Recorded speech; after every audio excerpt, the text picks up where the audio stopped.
అలానే మిసేశ్వరరావు. ఆంధ్రప్రదేశ్ ముఖ్యమంత్రి చంద్రబాబు నాయుడు గురించి తెలిసినటువంటి వాళ్ళు పని రాక్షసుడు అంటూ ఉంటారు. ఆ విషయం ఐఏఎస్లకు ఐపీఎస్లకు బాగా తెలుసు, ఉద్యోగులకు కూడా బాగా తెలుసు. రివ్యూ మీటింగులతోటి అందరినీ ఇబ్బంది పెడుతూ ఉంటారు అనేది కూడా కొంతమంది భావిస్తూ ఉంటారు. ఆయన 18 గంటల పాటు పనిచేయాలి అనేది ఆయన యొక్క తపన.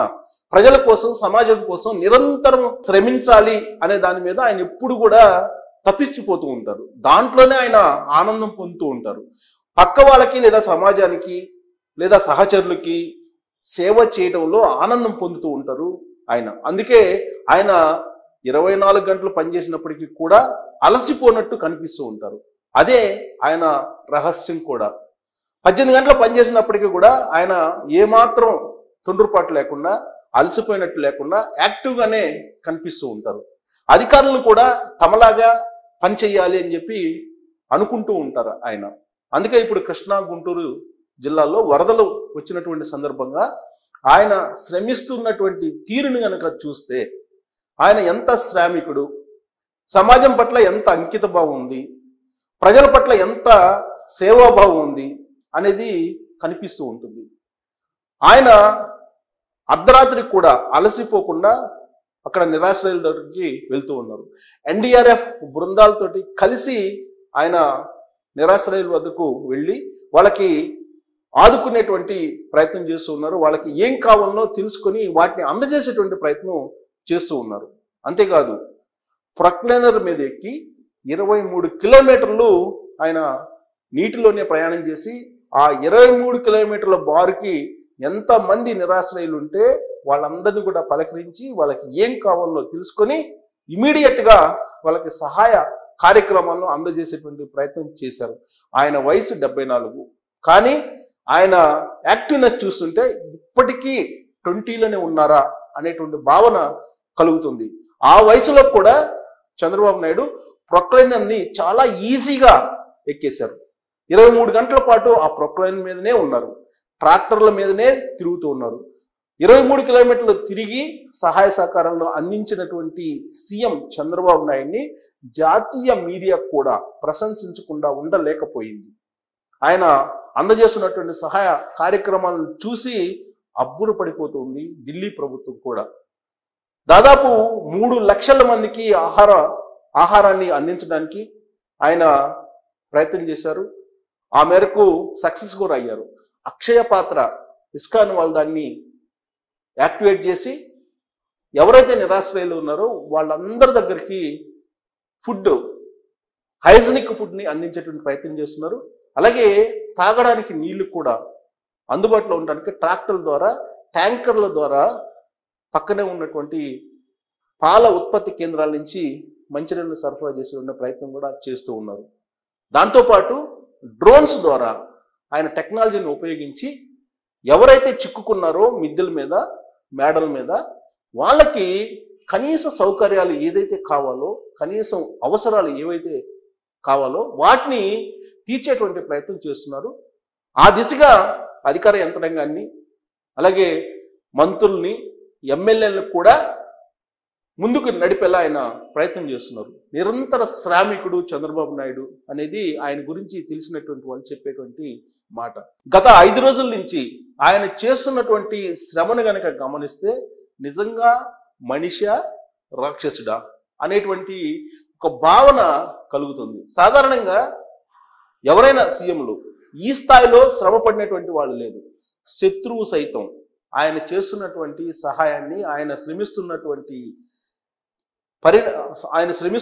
పరిస్థితిని చూసిన తర్వాత ప్రశంసించకుండా ఉండలేని పరిస్థితి. ఈవెన్ మాజీ మంత్రి కేటీఆర్ కూడా చంద్రబాబు నాయుడు చేస్తున్నటువంటి సహాయ సహకారాలను చూసి పొగడకుండా ఉండలేకపోయారు అని అంటే చంద్రబాబు నాయుడు నిత్య శ్రామికుడు, ఆయన సేవకుడు, ప్రజాసేవ కోసమే ఆయన పనిచేస్తూ ఉంటారు.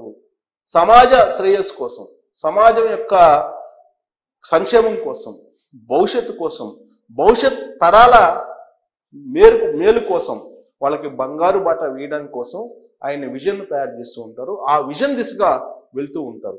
అంతేకాదు, ఆయన గురించి చెప్పేటువంటి వాళ్ళు సంక్షోభంలో ఆయన మెరుగైనటువంటి ఫలితాలను సాధించగలరు, సంక్షోభం నుంచే ఆయన ఫలితాలను అందుకోగలరు.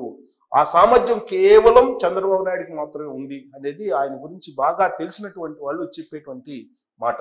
అందుకే ఇప్పుడు గుంటూరు కృష్ణా జిల్లా ప్రజలు సంక్షోభంలో ఉన్నారు, వరదల్లో చిక్కుకుపోయారు.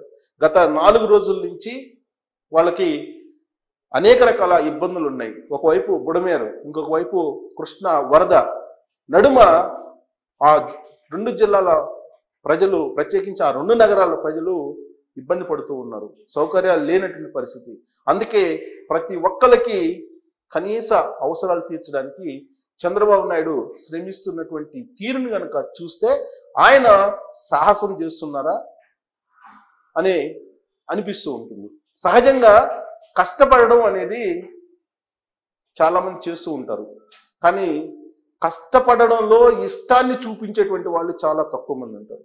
అలాంటి వాళ్ళల్లో చంద్రబాబు నాయుడు ప్రథముడు అనొచ్చు.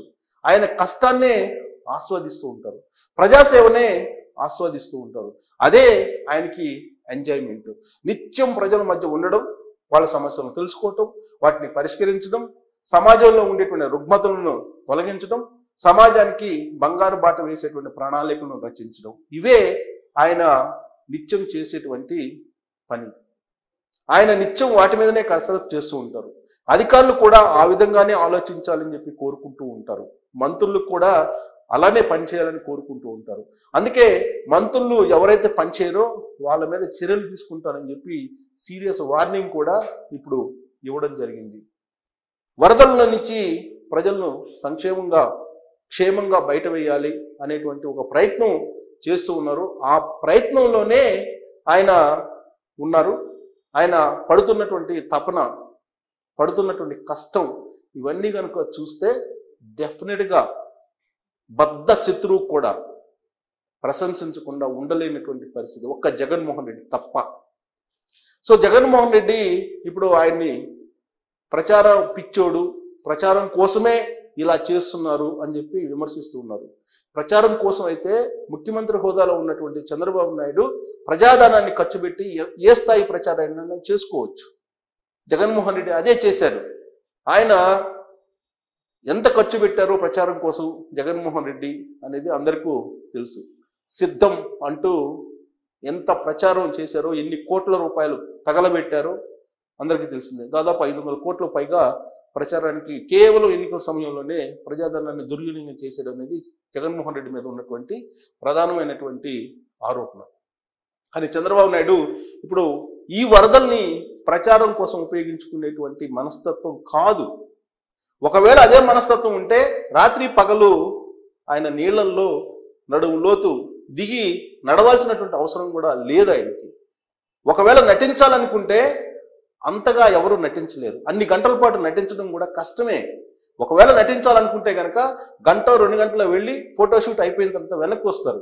కానీ చంద్రబాబు నాయుడు అలా చేయలేదు. ఆయన 23 గంటల పాటు నిరంతరం ఆయన ప్రొక్లైన్ల మీదనే ప్రయాణించి బాధితులను ఆదుకునే ప్రయత్నం చేశారని అంటేనే ఆయన చిత్తశుద్ధి ఏంటి అనేది అర్థం అవుతుంది. అంతేకాదు ఆయన సమీక్షలు పెట్టడంతో పాటు ఎప్పటికప్పుడు హెల్ప్ లైన్లు ఏ విధంగా పనిచేస్తున్నాయి, సహాయ కార్యక్రమాలు జరుగుతున్నాయా లేదా అనేటువంటి తెలుసుకునే ప్రయత్నం అర్ధరాత్రి దాటిన తర్వాత కూడా చేశారు. దాదాపు వేకోజాన 3 గంటల వరకు ఆయన ఇదే పనిలో ఉంటున్నారు. కేవలం 1-2 గంటలు మాత్రమే ఆయన నిద్రపోతున్నారు అనేది ఈ 4 రోజుల నుంచి ఆయన షెడ్యూల్ని పరిశీలిస్తే కనుక అర్థం అవుతుంది ఎవరికైనా సరే. సహజంగానే ఆయన 18 గంటల పాటు పనిచేస్తూ ఉంటారు. నిద్ర కూడా 2-3 గంటలే ఉంటుంది ఆయనకి అనేది ఆయన్ని దగ్గర నుంచి చూసినటువంటి వాళ్ళు చెప్పేటువంటి మాట. అంతేకాదు ఆహారం కూడా చాలా నియంత్రణగా తీసుకుంటారు, చాలా తక్కువగా తీసుకుంటారు. ఆయన జీవన శైలి, దైనందిన జీవితం అనేది చాలా సింపుల్గా ఉంటుంది. కానీ ప్రజల్లో మాత్రం వాళ్ళకి ఏం కావాలో అవన్నీ అందుబాటులో ఉంచడానికి ఆయన ప్రయత్నం చేస్తూ ఉన్నారు. నడుములోతు నీళ్ళల్లో దిగి ఆ వయసులో కష్టపడి ప్రజాసేవ చేయాలి, ప్రజల సేవకులము అనేటువంటి భావన కలిగించడానికి ఆయన పడుతున్నటువంటి శ్రమే ఒక నిదర్శనం. ఆయన్ని చూసి ఇన్స్పైర్ అయ్యి ఆయన్ని స్ఫూర్తిగా తీసుకొని ప్రజాసేవ ఎలా చేయాలి అనే దాని మీద మిగిలినటువంటి వాళ్ళు కూడా ఆ బాటలో నడవాలి అని చెప్పి ప్రజలు కూడా అనుకుంటూ ఉంటారు. ఆ స్థాయిలో చంద్రబాబు నాయుడు కష్టపడుతూ ఉంటారు. ఆయనకి కష్టంలోనే ఇష్టం ఉంది. ఇది మీడియా కోసము, లేదంటే పత్రికల కోసము, లేదంటే ఆయన ప్రచారం కోసము చేస్తున్నటువంటి ప్రయత్నం కాదు. ఒకవేళ అదే అయితే కనుక 2-3 గంటల కన్నా ఎవరైనా సరే నీళ్ళల్లో ఉండరు. ఆయన 4 రోజుల నుంచి నీళ్ళల్లో ఉంటున్నారంటే ప్రచారం కోసమా? సో ప్రచారం కోసం అయితే, కేవలం ఫోటోషూట్ కోసం అయితే జస్ట్ అలా వెళ్ళేసి ఒక 10 మంది నిరాశ్రయాలని పరామర్శించేసి వెనక్కి వస్తారు. కానీ చంద్రబాబు నాయుడు అలా చేయట్లేదు. ఆయన నిరంతరం 4 రోజుల నుంచి ప్రజల మధ్య ఉంటున్నారు, వివిధ ప్రాంతాలకు వెళ్తూ ఉన్నారు. నీళ్ళు ఎక్కువ ఉన్నాయో ఎక్కువ ఎక్కడ ఉంటే అక్కడికి వెళ్ళి పరామర్శిస్తున్నారు. కాబట్టి చంద్రబాబు నాయుడు చేస్తున్నటువంటి ఈ ప్రయత్నాన్ని ఆయన ఫోటోషూట్ కోసం చేస్తున్న ప్రయత్నమా, లేదంటే పని రాక్షసుడు కాబట్టి ఆయన పనిలో ఇష్టాన్ని, పనిలో హ్యాపీనెస్ని, పనిలో సంతోషాన్ని ఆస్వాదిస్తున్నారా అనే దాని మీద కామెంట్ రూపంలో మీ అభిప్రాయాన్ని తెలియజేయచ్చు. Thank you.